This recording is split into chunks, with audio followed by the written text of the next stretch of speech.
Good morning. Good morning.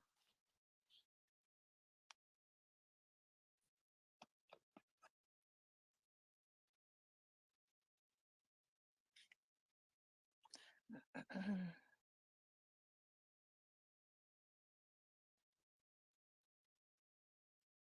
have the funniest story to tell everybody. Oh boy.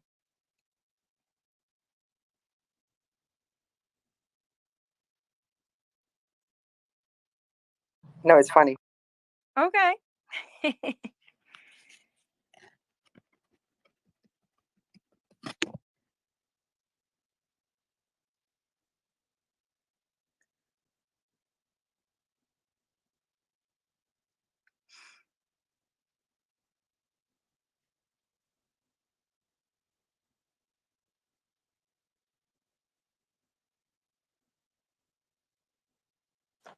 Good morning, everyone.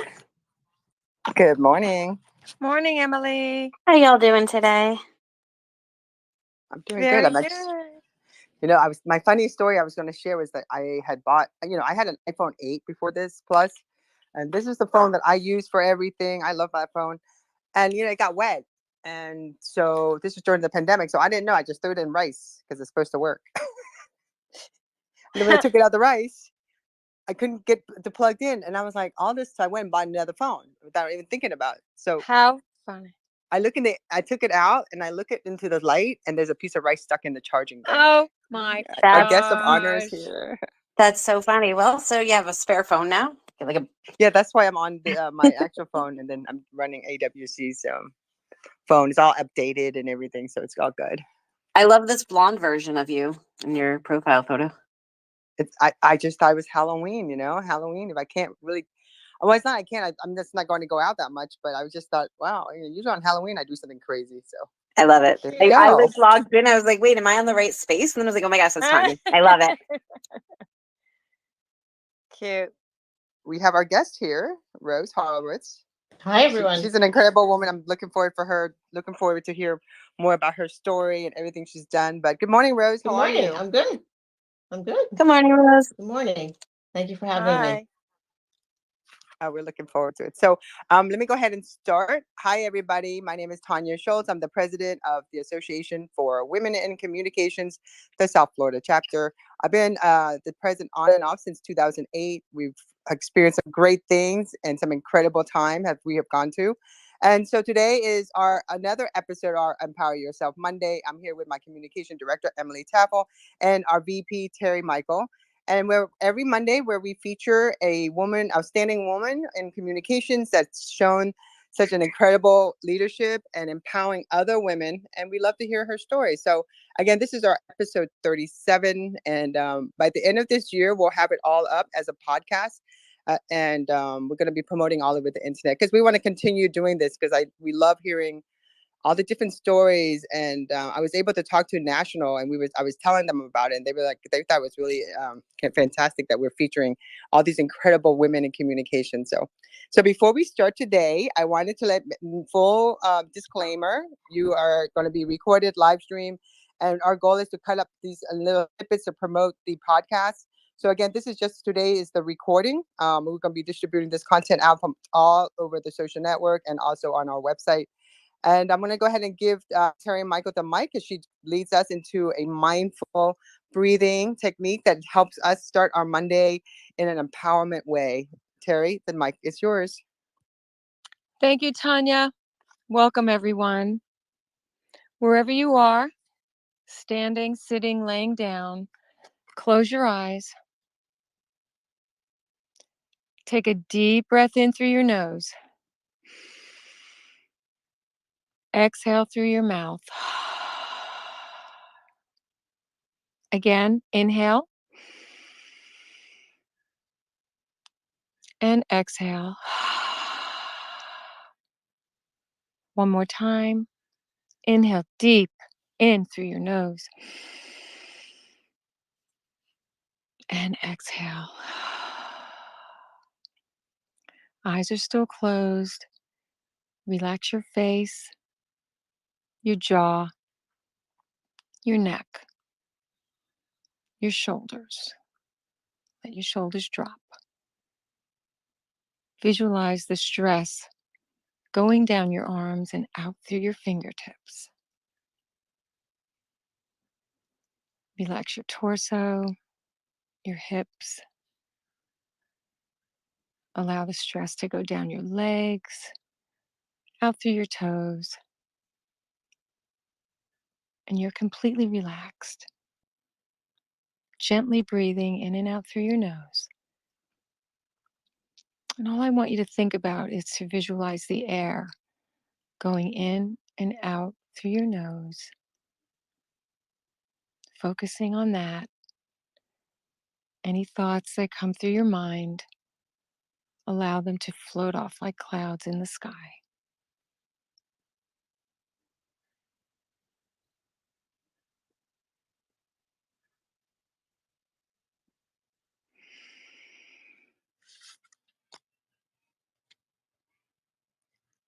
And what I'll do now is close this breathwork exercise with some closing thoughts.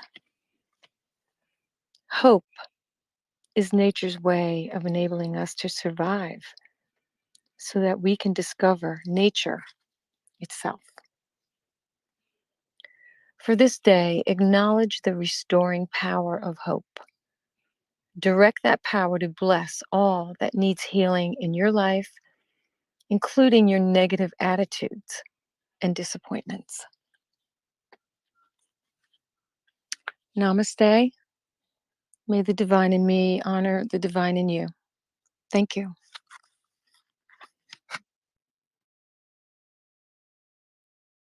I don't know about you guys, but I can make a whole album on Terry's breathing exercise.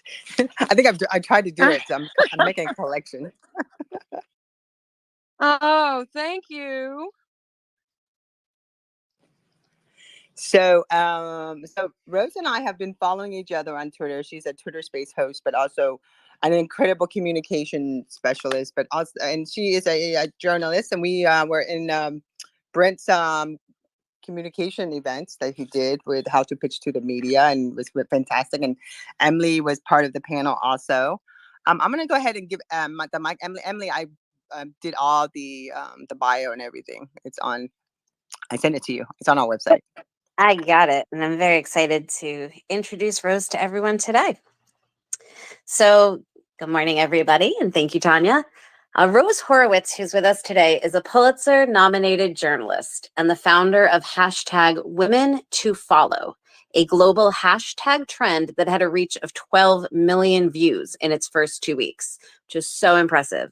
She also creates unique Women to Follow programs for organizations and businesses.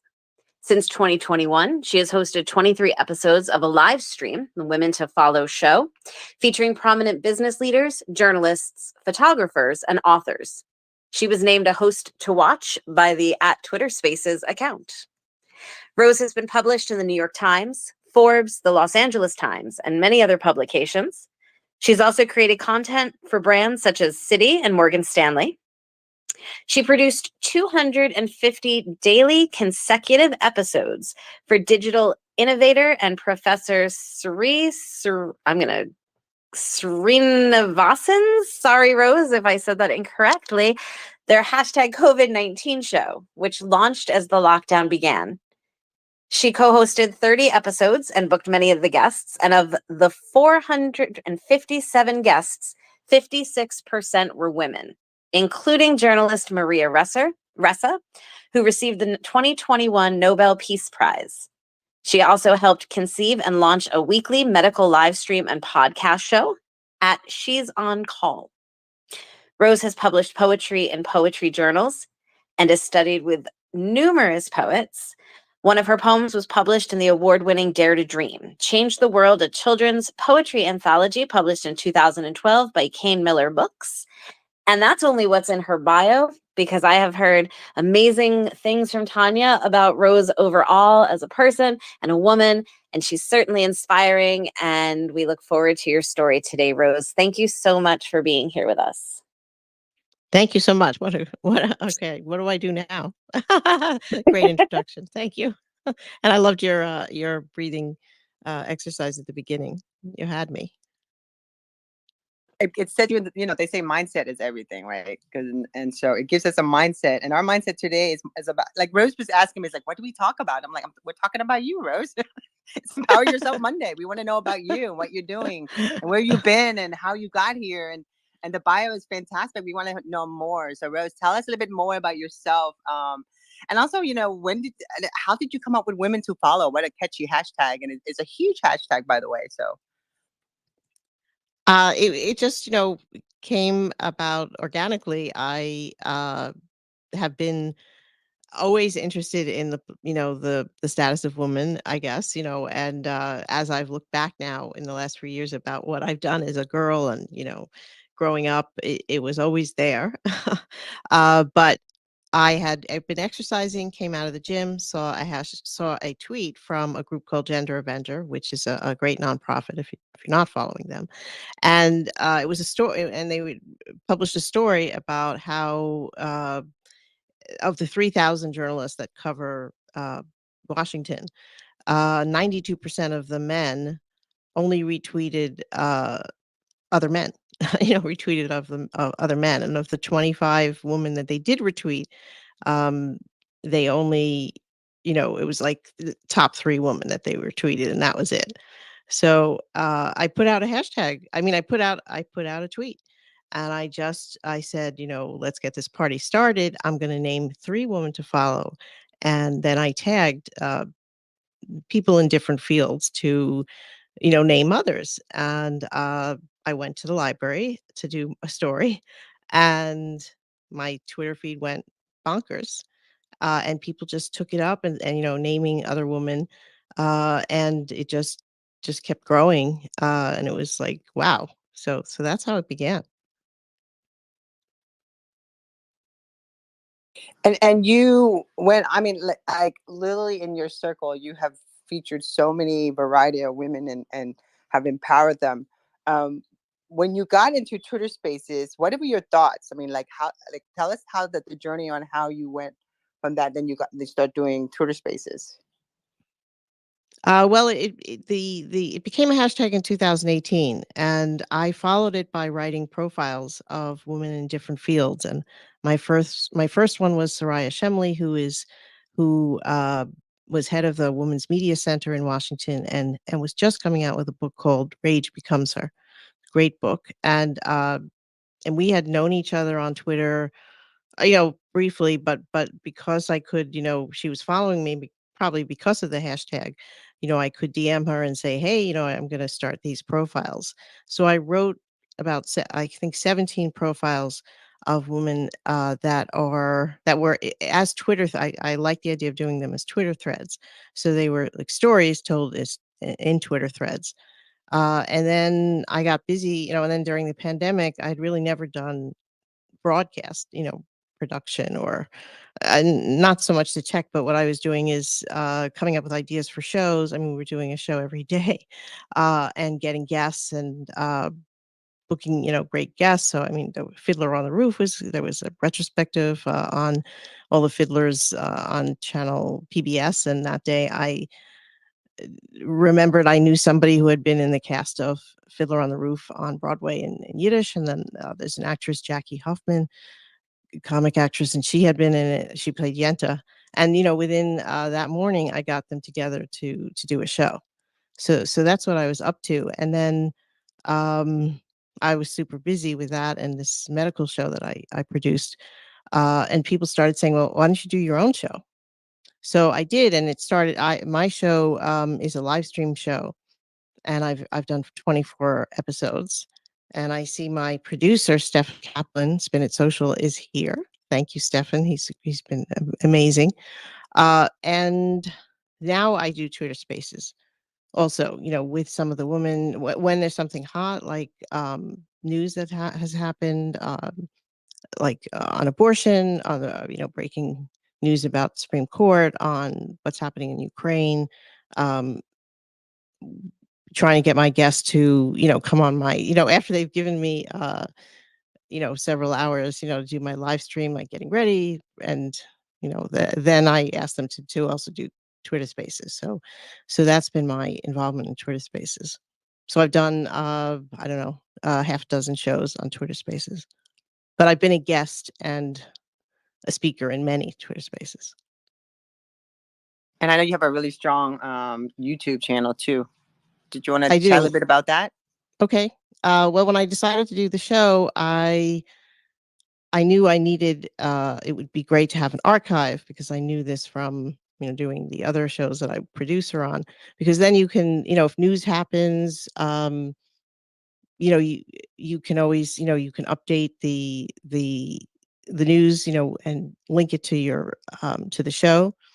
And then I was doing, clips, video clips, to promote the show before and after the show, usually after, but before the show, sometimes with a if I do a pre-interview and I get I happen to get a great quote on that, I will use that to also promote the show. But having it all on YouTube, allows anybody at any time to look up who my guest was, and look at, and the views, always on YouTube, at least double usually in the next week, after the show airs. Yeah, we're on YouTube too. We're gonna be Mhm. converting. I think distribution of content is so important. So, but I want to also chat a little bit about your poetry, and I want to give that back to Emily, because Emily is a publisher too. She writes. Emily, what books are you on now? You did your children's book during the lockdown. I know that. I did. I published my first book during lockdown, and I have 2 more in the works right now that I'm working on, but nothing else published yet. On the way at some point over the next year or so. But yeah, the whole publishing world in general is crazy, and um, the poetry world is fascinating. My book was like a rhyming ABC book, but I'm always fascinated by poets in general and being able to put words and thoughts together in that manner. And you are an incredible writer, Rose. Your poetry is amazing. Well, thank you so much. Have you heard it in any space? I have actually. Oh, good. Okay, great. I've had a request. I read it in one space with Block Muse, and then I think twice I've had it requested other times. So it's nice. It's cool. It's touched people. Yeah, it does. And it's cool. Like, I think it's amazing getting to hear the written word. So actually hearing a poet Mhm. read their work is amazing. Yeah, I mean, that's, poetry is maybe the oldest form of communication, right? The spoken word, and hearing it spaces is a great way to hear it. And I've discovered, some great space. One of the things I've loved when I started on, I guess I started on Clubhouse, but and was in a room, and somebody had studied with this, had studied journalism, I think, with Sree Sreenivasan, and saw me in the space and said, "Rose, like, hello, you're such a great producer," and it was a poetry space. So, it's really been great to meet other poets, because, when you're, unless you go to a poetry reading, and even if you go to, I was in a room once, and it was myself, an Arabic poet, and somebody else from somewhere else. And it was really fascinating that we could all be in that same room, because what are the chances, even if we went to a poetry reading, even in, well, New York City is a very cosmopolitan place, but, in places that aren't as cosmopolitan, what are the chances you're going to meet somebody from the other, other side of the world? Absolutely. That's the beauty of Twitter Spaces too, is just Mhm. this global reach, which is amazing. But you're right, I didn't really think of it on the poetry side, but you are correct. It's bringing people together who really would never have been in the same room to hear each other's work and their art like that. And that's amazing. Yeah. And it seems, I mean, everything that you do is so empowering for women, and your writing and your podcasts and your work and just everything. Is this something you've always been interested in, even when you were younger? Were you involved in tell us about your journey in women's Yeah. rights and speaking for women? Okay. Well, after I looked back after about 6 months of doing the hashtag, I'd written a piece. They asked me to write one on how it began, Gender Avenger, which, a site that published they asked me to write this piece on, how it started. And then 6 months later, I said, "Oh, let me look back and see, how this started, because how did I get how did I come up with this idea? And I was at the same time, unpacking lots of things in my house, and I found a poster that I had done at 16, which was a big scale, and I made a collage of men and women, on either side, on the sides, equal. And I was like, oh, I guess I was thinking about this a long time. And then as a student at the Columbia School of International and Public Affairs, I signed up to do an internship at the United Nations Development Program. And they sort of gave me, carte blanche, to write, to do some kind of study. And I thought, why don't I do a piece? Why don't I study the status of women in the UN? So I set about, having interviews with 20 or more, women at the UN. And this was a while ago, so there were very few women. There was no, now there's UN Women, and that didn't exist. Um, and and then just, as a reporter, when I was covering, business and international, I was covering business, but particularly international trade and shipping and world affairs. And, that was my background when I worked after I started the AP, but then I was covering business for this paper that specialized in international and trade. And I would go to these, and I was the only woman, in many, many uh, meetings and press conferences and things. So, I think that, and I guess I'm the only girl in my family. And, when I look back, my older brother went to Bronx High School of Science, and they never, even said, well, would you want to go? you know? So I think it's deep rooted that I want to champion women. I hope that answers your question. It does. No, that's incredible. I mean, I love hearing the background of the things that sparks the passion for somebody to champion for women, and especially in the way that you do. Because I know everyone who comes on the show, they're like, I don't, it's so weird to talk about myself, right? But I feel like as women, we have to really boost ourselves and boost one another. And you do so much to boost other women. And you do so much that is inspirational for other women to be able to get out there and jump into male dominated industries and show up and have a seat at the table and make their own table like you have. I mean, that's basically what you did. You were like, all right, ladies, let's do this ourselves then. And that's really inspiring. Well, thank you. Yeah, the idea is with the hashtag, I think what's cool about it is that I'm not saying, there are I don't know, sometimes I've been asked to speak in a space about gender and Twitter, and they say, well, maybe men won't come because your hashtag is woman to follow. I'm like, really? But because it's meant, I'm not saying, don't support men. I'm just saying that women's voices, if you look at the numbers and on Twitter, it's the same, need to be lifted up. And if I can do that with my work, that is, it's great to do. And it's not saying these other people, are not worthy, but it's women just don't speak up in the same way. And in Twitter spaces, I find that as well.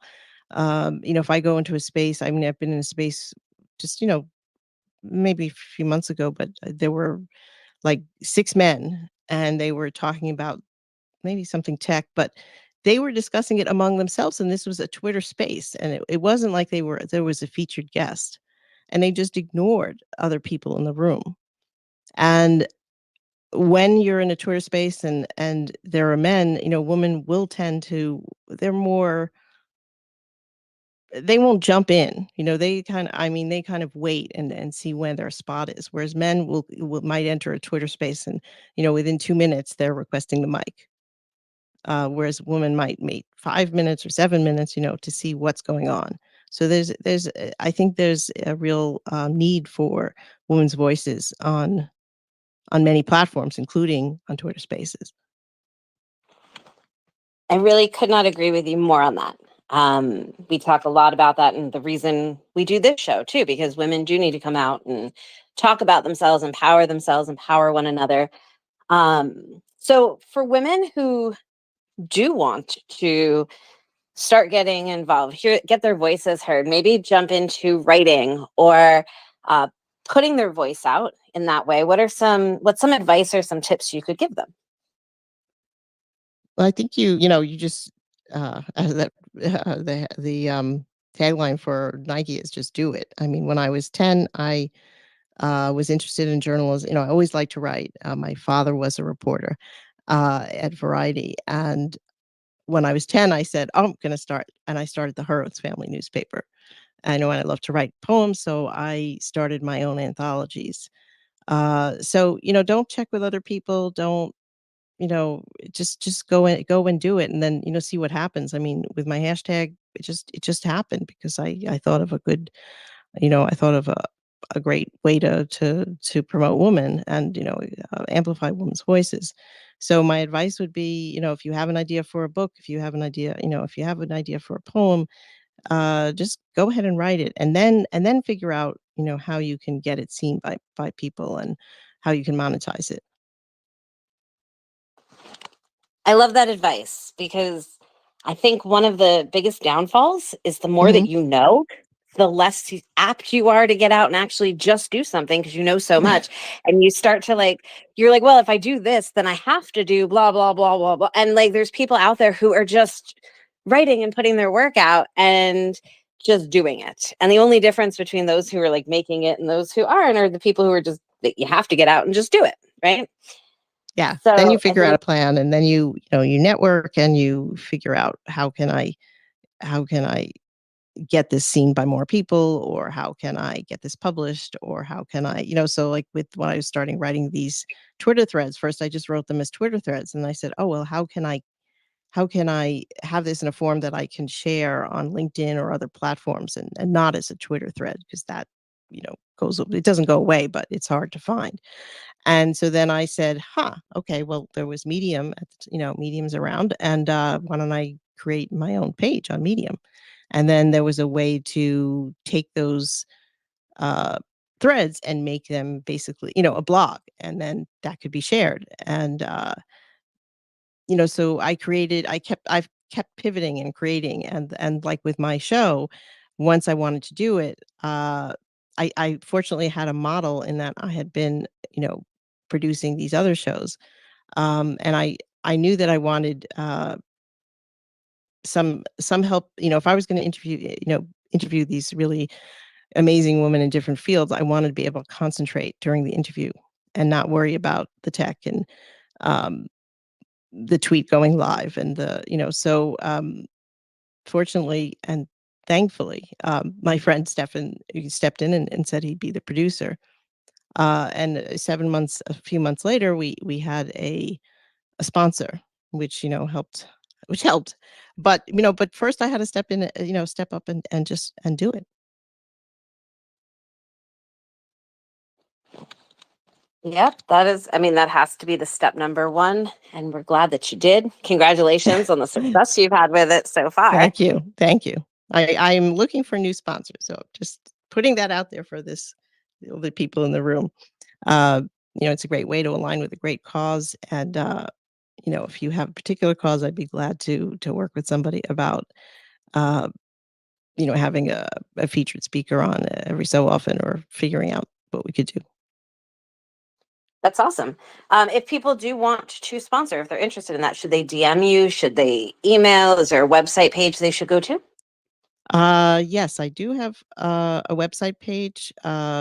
People have liked the hashtag woman to follow, and I'm going to get it trademarked because I've had to.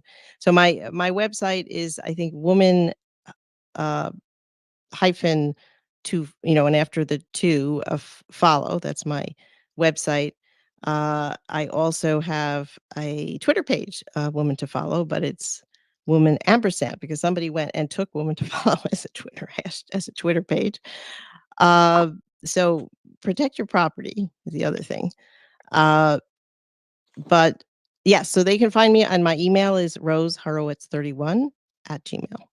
And you can find me on so DM me if I'm not following you and we need to DM, just tweet out, love to follow you, and I will follow you back. So either my email or on Twitter. And as we're as we're expanding, or looking to alternatives to Twitter, who knows what will happen. On every platform, on Facebook under Rose Horowitz, and on LinkedIn under Rose Horowitz, and on Instagram on Rose Horowitz 31. So Rose, let me ask you something. What are your thoughts Yes. about how social media have changed? Like, with your co-host is Jennifer, who's been on ePodcaster. She talks a lot about Web3. She was one of our first fourth women in communication that we featured. What are your thoughts on that? Because I'm like looking at your poetry, other different things you're doing. It should be on a blockchain. And because I sit in poetry NFT spaces and they're all talking about it. What are Yeah. your thoughts on that compared to, like, we've already done Web2, right? All the Yes. Facebook, Instagram, but now we're going to this blockchain Web3. Let's talk a little bit about that. I know you're getting into it. And also I want to talk a little bit about wisdom. I think something that you're also doing too.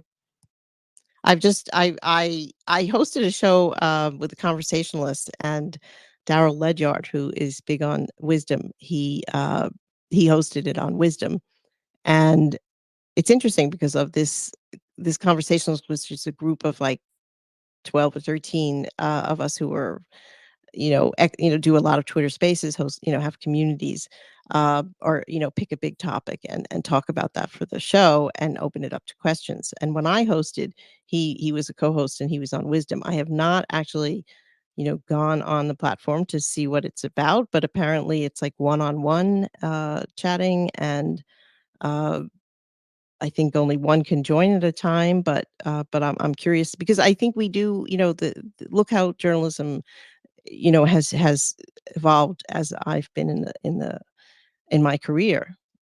First, there were I started the AP. The AP still exists, but when I was at the AP in Pittsburgh, UPI was big, and UPI doesn't exist. And then in 2008, when the big recession hit, newspapers, everything was totally changing because of social media, because people were getting their news. I wasn't, but people getting their news on Facebook. And, so advertising collapsed for newspapers. And and I've been affected. And even what you could get paid now, everybody thought they could, be a journalist and cover anything, right? So you have more people trying to write, and generally the pay went down for stories, like maybe in half. And the publication that I wrote regularly for, which was a trade publication, and I would cover international things like the Olympics in China, or, a port story or business in Scandinavia, they stopped publishing. So I had to, find social media, and I did, and I learned how to use that. But now, um, there's Web3, and Jennifer Navarrete is a great friend, and I've listened. In January, she started a challenge, a Web3 challenge to learn about Web3. And I thought, oh, how am I going to listen every day? I'm too busy.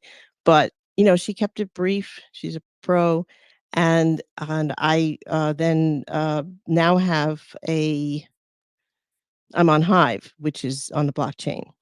And I posted something about I did a show for my 1-year anniversary with Jennifer Navarrete, Indra Bartona, and Gia El Hassan. And I posted, and it got a lot of attention, and I have money. I don't know, people gave me, I don't know what they're exactly called. But I think, you have to keep evolving.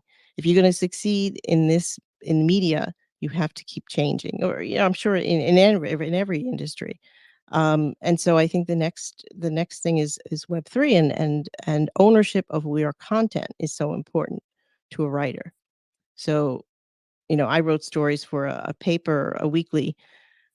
Sometime, like I wrote a story about dyslexia in Connecticut and changes in the law, and I won a Connecticut Press Association award. But you cannot find that story because Hearst took over these weeklies and decided not to keep publishing 3 of them. And then the papers, didn't have money or whatever, and hers, nobody invested in the archive. So you cannot find, it used to be you typed in Rose Horowitz and dyslexia, and the first thing that came up was my story, and that's gone. So how do you protect that?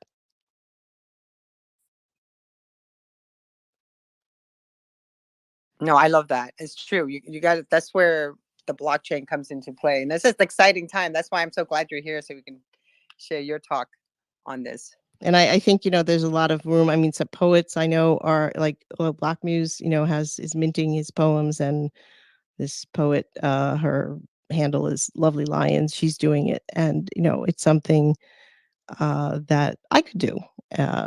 And you just I think there's a lot of possibility there. I think I tend to be cautious, want to know about it before I jump in, but I've jumped in.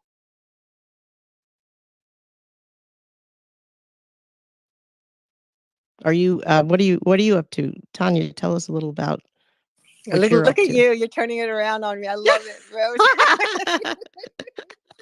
Yeah, well, no, I don't have to. Well, I'm actually sharing your content right now. I'm looking. That's what I do when during the thing. I look at all your stuff, and I'm actually sharing a story about Amber Osborne, Miss Destructo. I'm gonna put that in the bubble, and I shared your website. So no, I think this is very important. As a publisher myself, Emily and I, we've known each other. Oh my God, in the early days of Social Media Club, South Florida, and I think first part of the Social Media Club, Texas, Austin or something. And so we all have indirectly, just kind of weird. We never met until, Twitter Spaces and during the pandemic and stuff. But I know publishing is such an important thing for us. And we publish so many different things. We've been doing social media publishing since Pitch Engine started, and then they shut down. And then all that content we created on their platform is gone. I don't see it. It's nowhere to be found. And it's kind of like, you have to sit there and think and wonder, okay, so if I go back to way back machine, am I going to find it? But who's going to do that? And so, so I've been pitching a lot about saying, hey, make sure you have everything in a PDF. Make sure you store it somewhere. Make sure. But to be able to have it on a blockchain is so important. And Emily, what are your thoughts? I think we both agreed about it. I think that's the next the next way for us, because we interview Chris Hoyer, who is the founder of Social Media Club, and he was talking about Web3, and this was back in March of this year.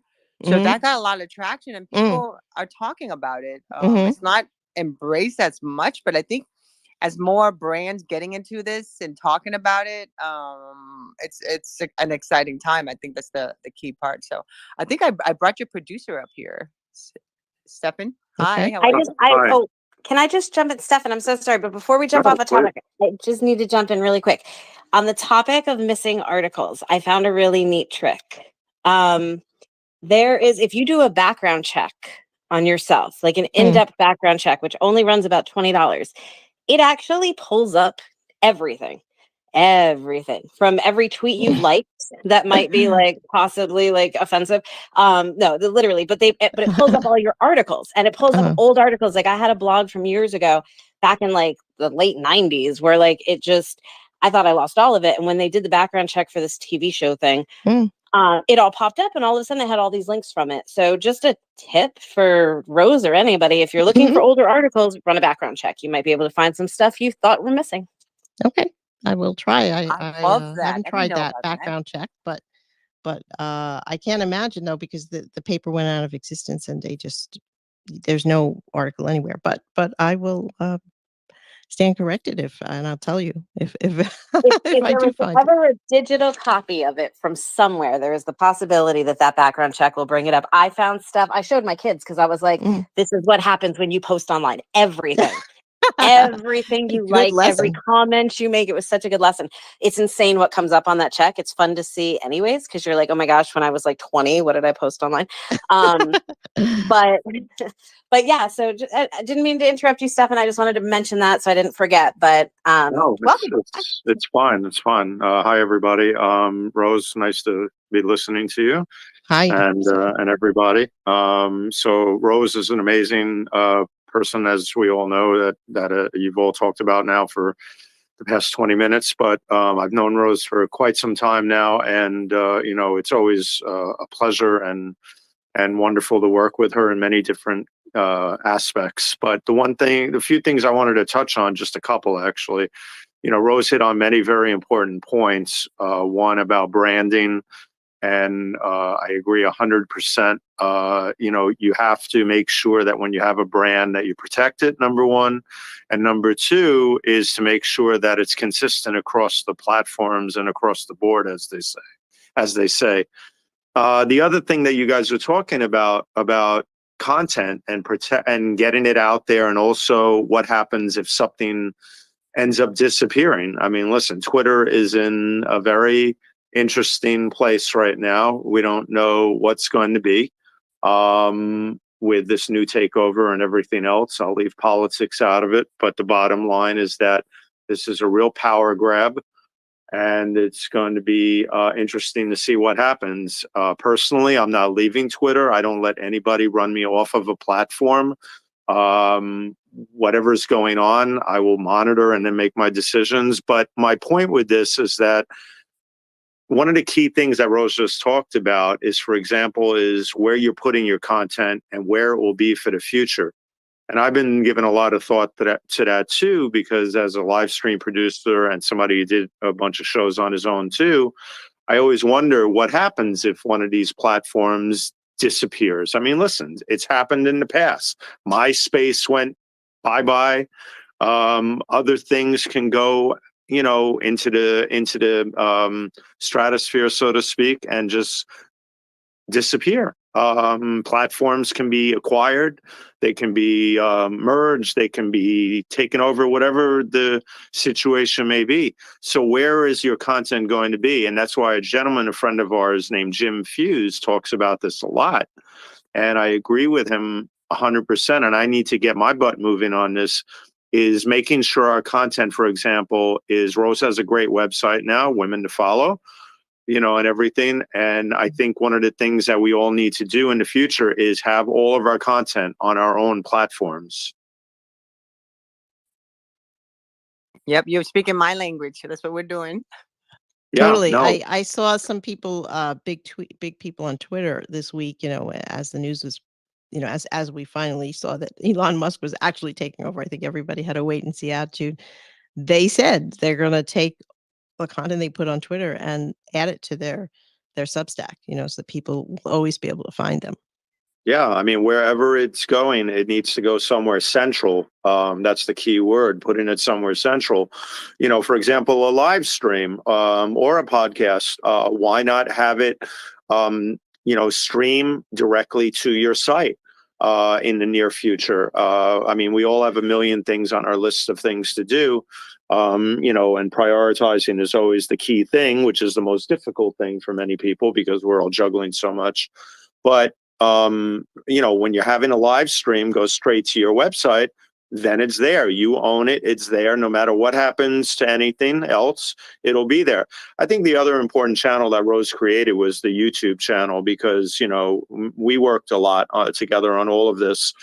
And but Rose's brand is incredibly strong. I support her 100% in what she's doing because I come from a woman who dealt with a lot when she was younger, my mom, and I appreciate what she's doing for women. And I think there's enough testosterone on Twitter and everywhere else to last us a lifetime. But the bottom line is that own your website. Well, not own your website, have your website and start putting more and more content on it and guide people to it in the near future. I need to practice what I preach here. But that's the number one thing I think people should be doing. So I'll leave it at that. Oh, no, I agree with you. I literally have 8,000 files that needs to be uploaded.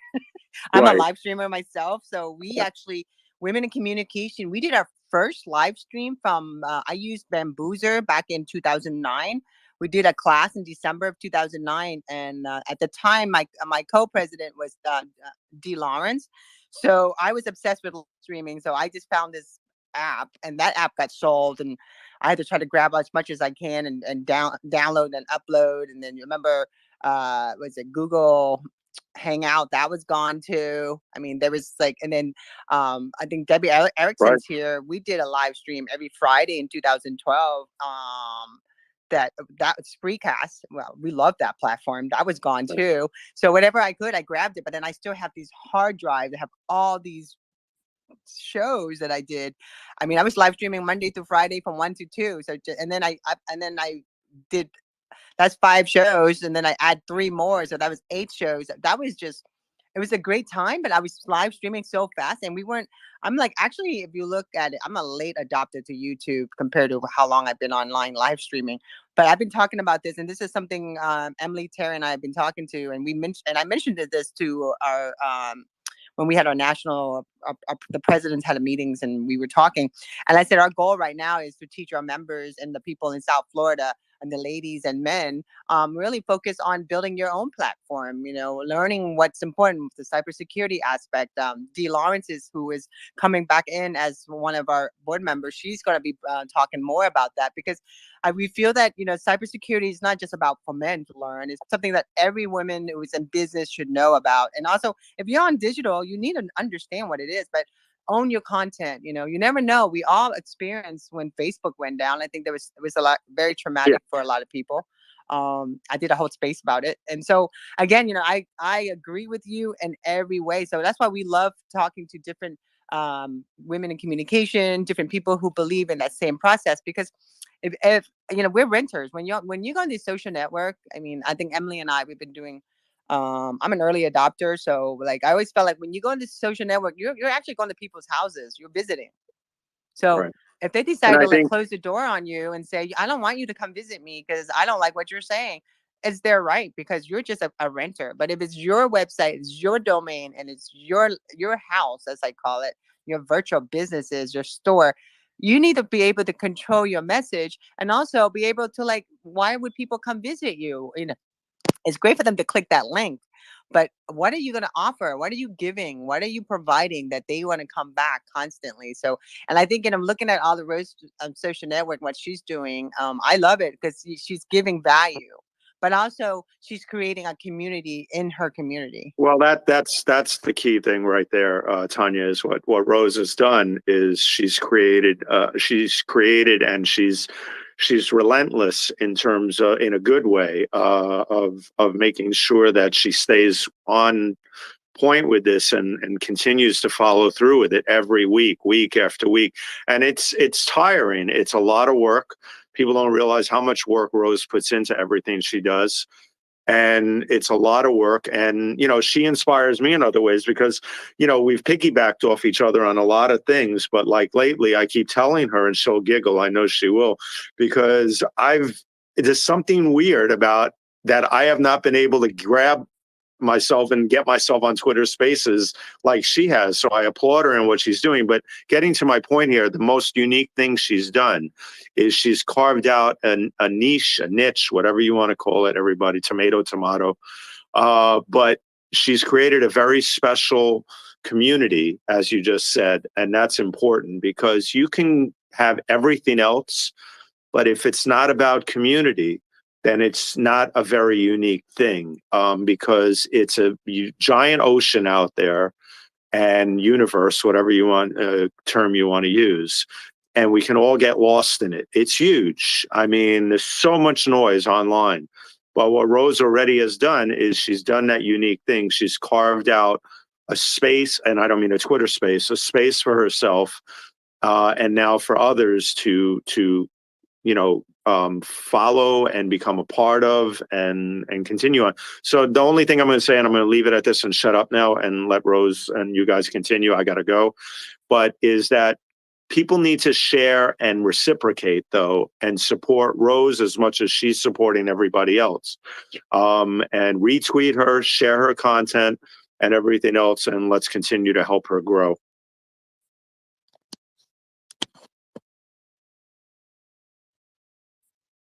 I love that. Thank I you. appreciate you for Thank being you, here, saying Stefan. Thank you so much, Stefan. Okay, yes. I got to run. All right, Stefan. Ciao. Take care. Bye. So it's about 10:50. I want to go ahead and if anybody want to grab the mic, we'd love to have you to come up and chat a little bit. We're here to talk about Rose, but I know Debbie's here. She was one of our I'm going to send her an invite. Maybe she'll come up. And then Graciela is here too, who started an incredible community on Twitter also. I'm going to invite her to speak. And also Brent. Hey, Brent, how's it going? And then we have Dream 20 is here. And also Carol King, if you'd like to join us, you're welcome to. And Elena, if you'd like to join us, you're welcome to. And again, you know, he is so right about all that too, Rose. It's really owning your own content and sharing it. Here you go. I'm gonna let Brent come up and talk. Feel like I haven't heard Brent's voice in forever. We haven't spoken to each other in like a few days now. Hey, Brent.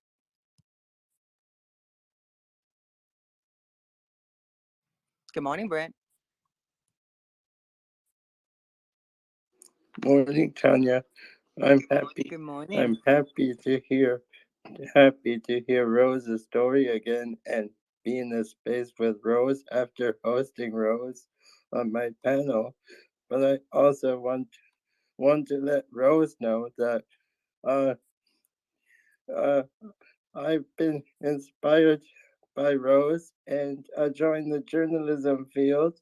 And Tonya's been watching my amazing journey with creating content and getting to the journalism world to have a press pass.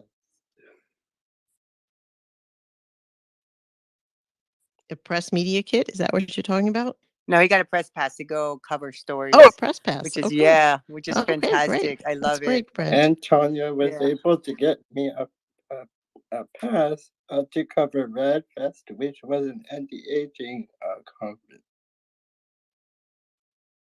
Yeah, it's an eye awakening. I love and you know, watching you grow, Brent, is so empowering too. So I think that's the key. Like when you lift others and others lift other people, it's like and on and on and on. And I think that's the whole thing in life. That's how I feel. I feel like, you know, we're always pushing that rock up there, but if we along our way, you know, we're pushing it to go up that mountain. We're along way we see someone else, we can just push them up too at the same time, because it's, you know, it's a give and take, and it balances it out. So, but I also want to say hi to Graciela. Hey, how are you? And she is an incredible woman too. And we need to honor you too, Graciela. How are you? Good morning.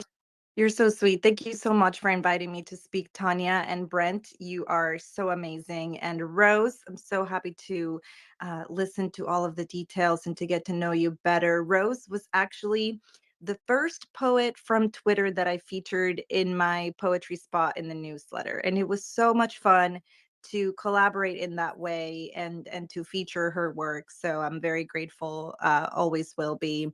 And you know what, Rose, I might share that again today, just because it's your day. Thank you, Graciela. Yeah, great. That you know, when things come about, this is fun. I posted a poem on Twitter, which, you know, it's a lot. You know, it's sharing it.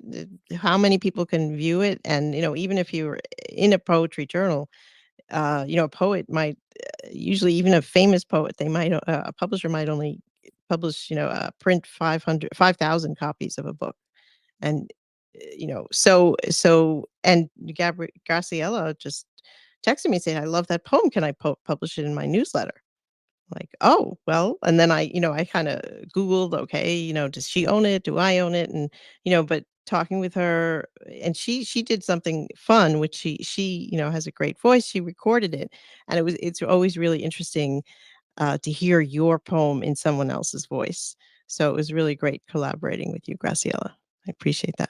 Of course. Thank you. Yes. And so very happy to be here listening in. And Emily, very grateful to follow you and to get to know you better as well. So everyone, I hope you're having a wonderful Monday so far and that you have a great week. Thank you for having me.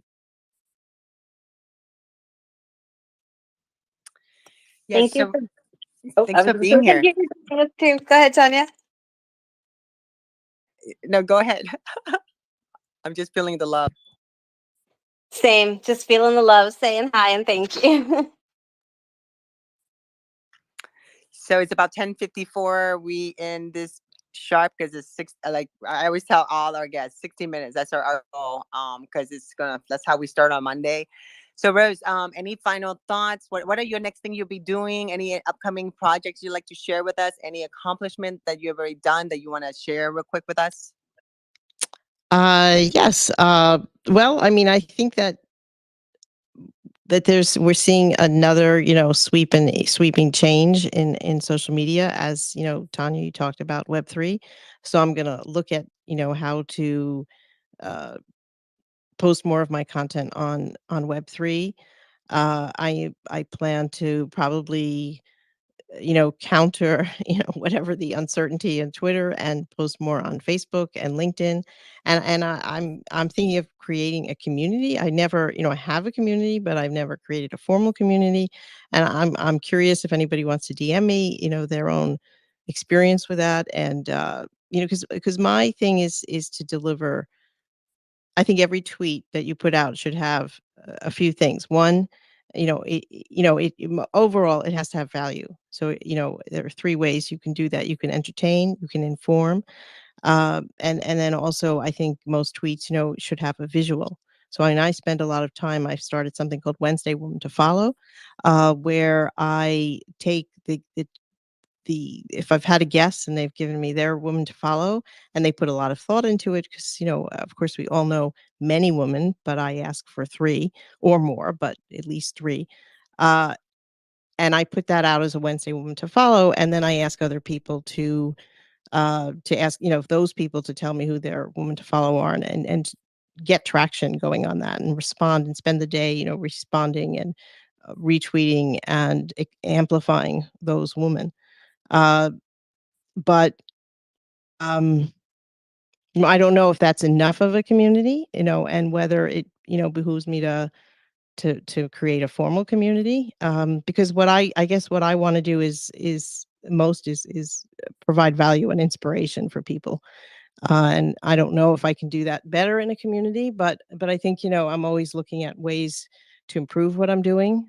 So I hope people will watch out. And I do think I'm very generous on Twitter. That there is my feed of women to follow, but if I see a friend or somebody I know doing a great thing, or posting a great tweet, I will share that.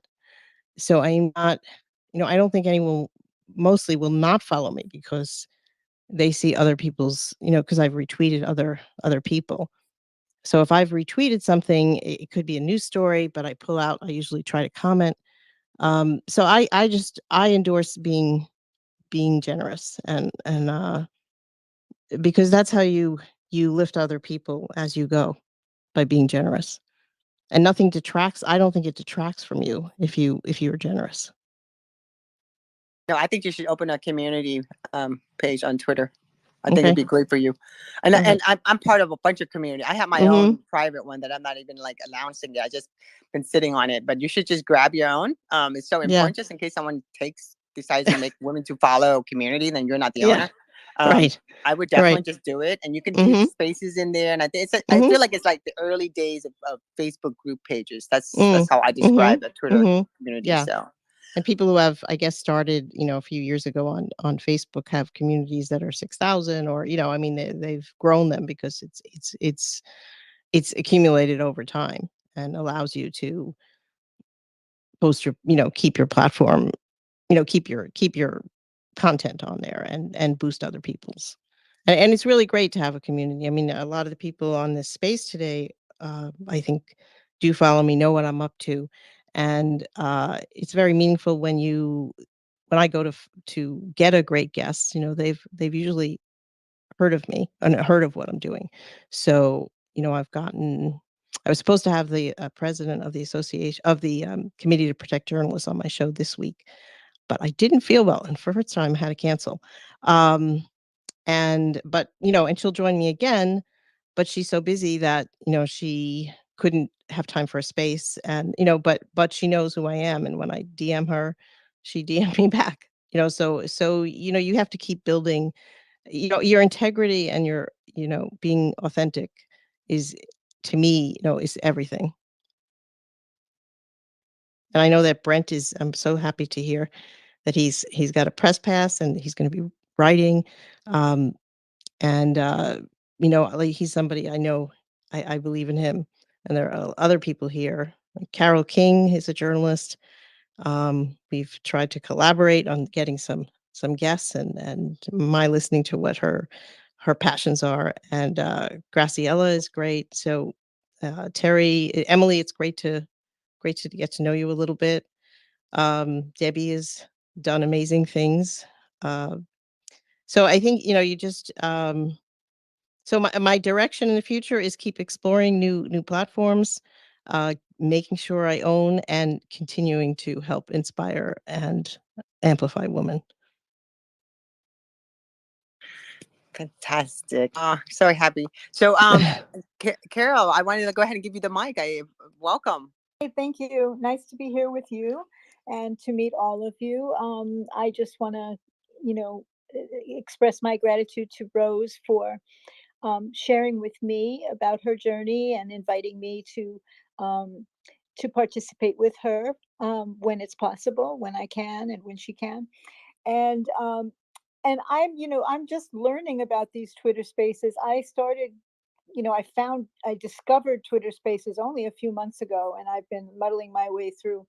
And I've, found some community on Twitter Spaces that I have chosen to do a lot of deep listening in. And one of them is Black Voices Twitter Spaces, where I'm learning about the feelings of Black Americans, and they welcome participants from among the non-Black community to join and learn and connect.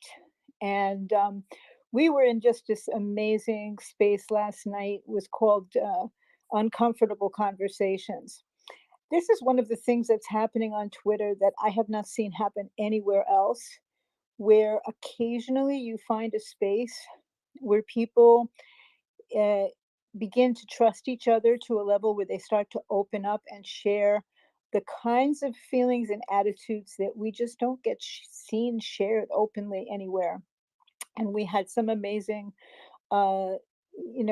sharing last night about what the future is for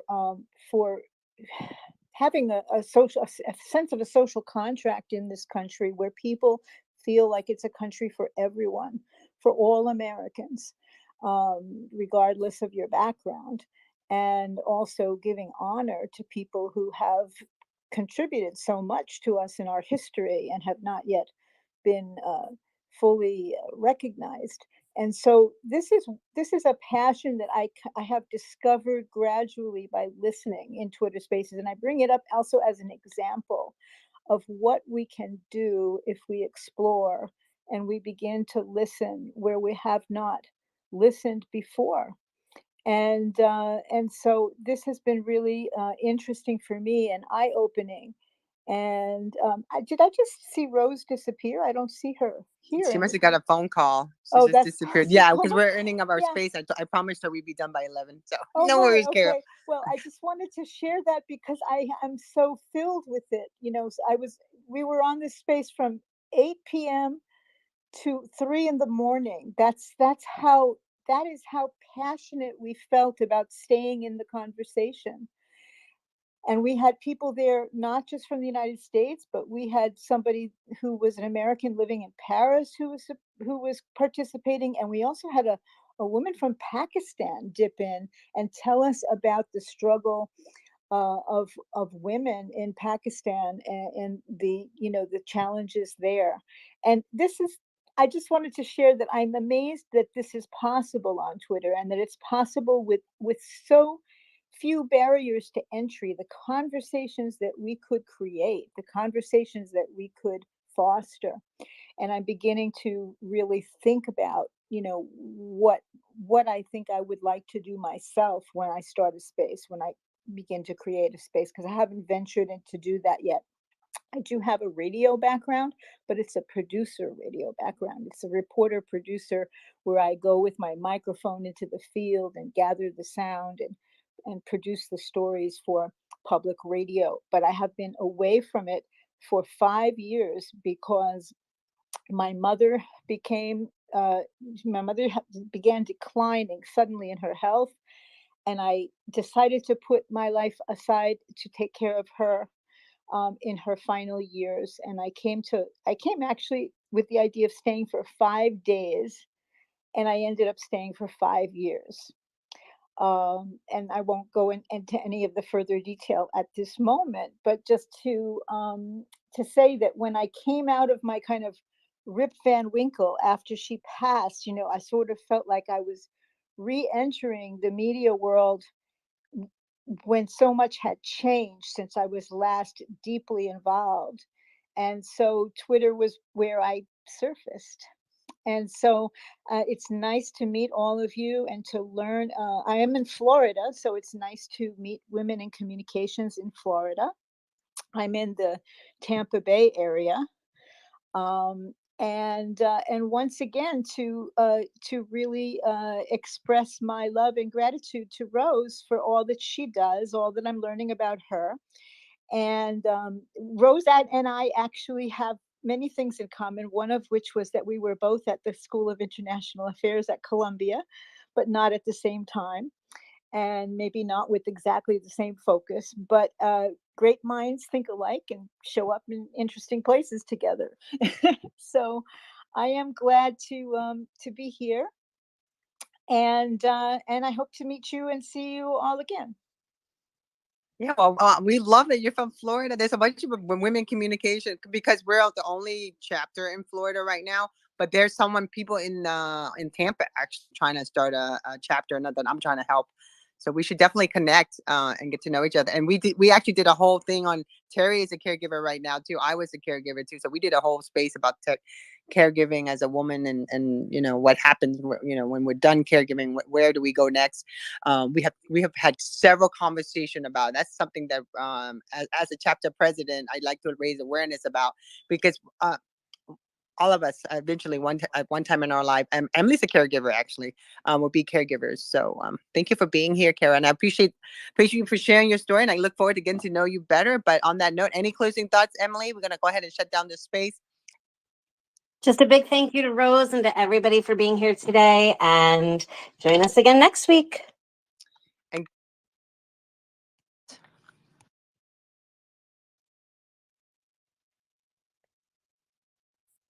On that note, I really appreciate Rose for being here. And again, everybody have a great day. And we will be back next Monday for another Empower Yourself Monday. It'll be our episode 38. And again, all the episodes that we're creating is on our website. And it's also all on our Facebook and our YouTube. But we're planning to have all this uploaded in as a podcast series. So again, have a great day, everybody. Bye. We appreciate you.